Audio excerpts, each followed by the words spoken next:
Hello বন্ধুরা, আসসালামু আলাইকুম। কেমন আছেন? অষ্টম আশ্চর্য পেজ থেকে আপনাদের সকলকে স্বাগতম। আজকে আমি আমার নিজের সম্পর্কে কিছু কথা বলবো বন্ধুরা, সবাই শুনেন, কারণ আপনাদের শোনা ছাড়া কোনো উপায় নেই।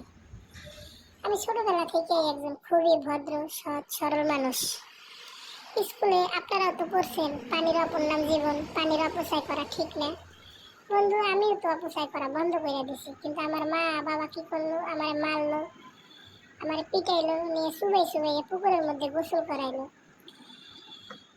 আমি শুধুমাত্র কাজ করছিলাম একটাই, পানির অপচয় করা ভালো না সেটা শুনে আমি মাত্র 15 দিন গোসল করিনি। সেই জন্য আমার বাপ মা আমার কি না করলো, কি বেজ্জতিটা না করলো। ভালো মানুষের আসলে এই দুনিয়ায় কোনো মূল্য নেই।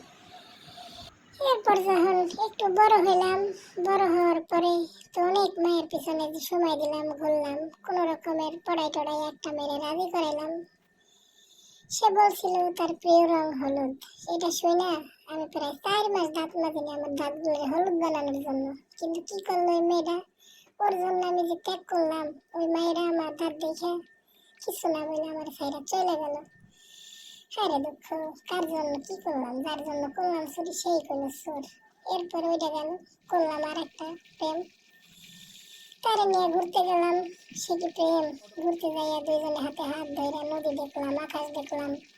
হঠাৎ করে সে আমার জিগাইলো, বাবু আচ্ছা, আমি যদি মরে যাই তখন তুমি কি করবা?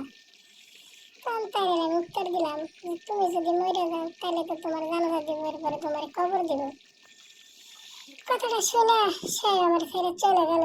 বলেন বন্ধুরা, আমি কি এনে ভুল কিছু কইছি? মানুষ মরে গেল তার জানাজাই দেয়, তার কবরই দেয়, আমি তো সেটাই করবো কইছি। সে আমার ছেড়ে চলে গেল কোনো উত্তর না দিয়ে। এরপরে সে এখন পর্যন্ত সে 8 বছর ধরে সে আমার প্রতিদিন রাত্রে মেসেজ দেয়।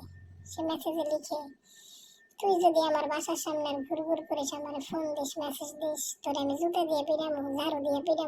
সত্যি ভাইবা দেখলাম এই দুনিয়ায় ভালো মানুষের কোনো ইজ্জত নাই, কোনো মূল্য নাই।